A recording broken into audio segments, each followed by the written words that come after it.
Yaa warra faarsitee bultoota faarsitanii garaa guuttachuudhaaf jiraattan kaayoon keessan kaayoo garaa guuttachuu qofaa. Viidiyoon kaleessa hojjedhe irratti kaamantoota karaa tiktaakitii fi karaa feesbuukitiin hedduu kaamantii hedduu argan jira.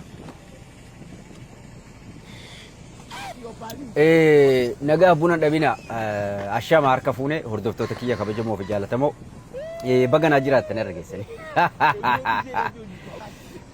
Kaamantiin hedduuni siyaasan ittiin daldaluu fi adama kun siyaasaadha. Amma beektaa faarsee bultootaa fi warri garaa guuttatee faarsee garaa guuttatee jiraatu. Kaamantii walirraa koppii godhaniitini wal jala godhan.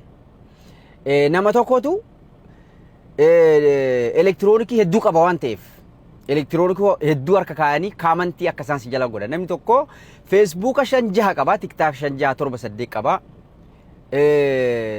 Iskiriptii illee barreessuu hin beekani. Waanuma tokko gartee irra deebi'ee poostii godha jechuudha. Kaamantiin warra akkasii sun amma kana siyaasaa ittiin daldaluuf poostii goote, amma kun siyaasaadha, kun maarreedha, kun akkana jedhanii beektu. Laali faarsitee bultoota nu dura dursoo warri haqaa falmattoonni kan garaaf hin jiraanne kan sabaaf jiraatu wanti nu jechaa jirru jalqabarraa kaasee nu hoogganaan keenya bari abba jawweedha. Jawwee jala deemna barnuti. Nama haqaa ka hundaaf sagalee ta'u abbaa haqaa abbaa miidhamtoota hundaati. Abbaa walqixxummaa isa jala deemna kaayoo isaa qabna jechuudha. Kaayoon isaa maalidha? Ajjeechaan barbaadu, qawweetti hin amannu,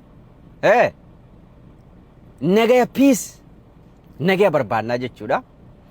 Biyyi teenya nagaa ta'uudhaaf rakkoo siyaasaa diinagdee biyya san gaaga'aa jirtu hambisuudhaaf wal mariidhaan rakkoo siyaasaa furuu qofatti amanna nuti ilaala. Kanatti amannaa jechuudha. Wal mariidhaan maal isin hin jedhe? Rakkoo siyaasaa furuu amannaa jechuudha. Afaan qawweetiin amannu murna ijaarratanii yookiin sirna ijaarratanii aangoo nama tokkoo eeguudhaaf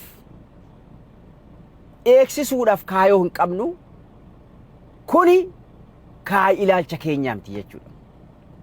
Nuti waan nu barbaannu maalidha? Yaa warra kaamantii siyaasan ittiin daldaluu fi ergamtuu TPLF ergamtuu maarreedhaa shaabiyaa warri jettaniif nuti kaayoon keenya ijjannoon keenya ifaan ifatti waggaa meeqaa hordoftoonni keenyaa fi warri agartee kaayoo tokko waliin qabnu kan hordofaniif kan jaalataniif kan jibban illeeni maal akka ta'an ijjannoo keenya ifaan ifatti beektan jechuudha. Aroonnoo waan isin garee tokkotti nama maxxansitanii kaamantii gootaniif garuu nuti an kaamantii kanan dhaga'u paablikii gaafa jalqaba gaafa duraa paablikii kana dhufuu murteesse arraba waa hundaa itti amaneeti kan dhufe. Na faarsitus ani wallahi natti agartee wantan jedhu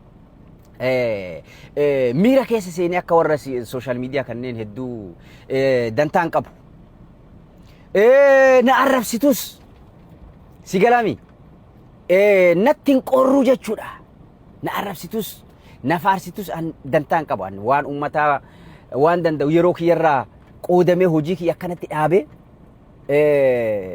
hawaasa kiyyaa sagalee ta'e dabruudha bakka kaayoo kiyya haganumaan.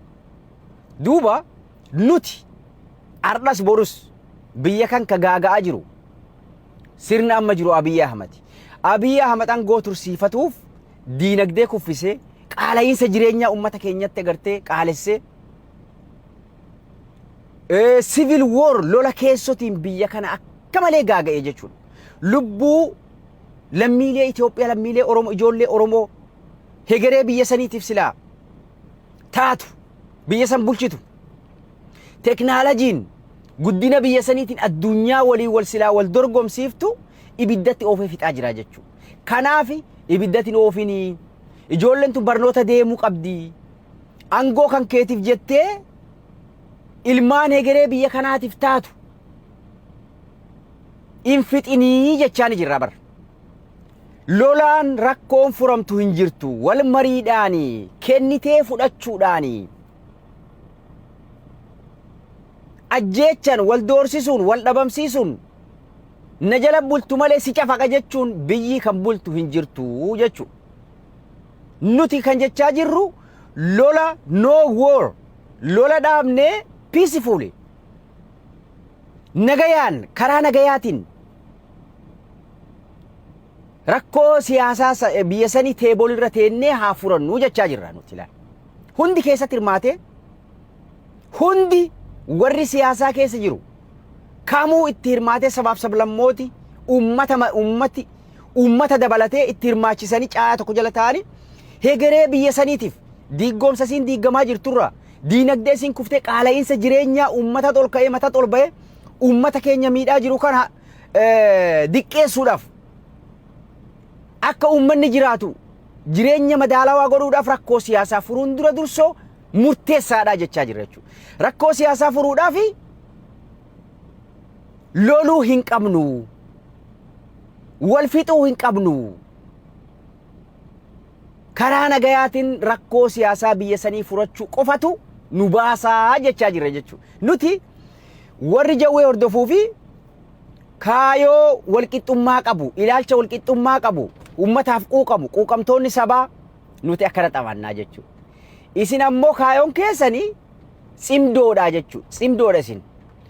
Gaafa hoogganaan keessan Abiy Ahmad shaabiyaa yaammatee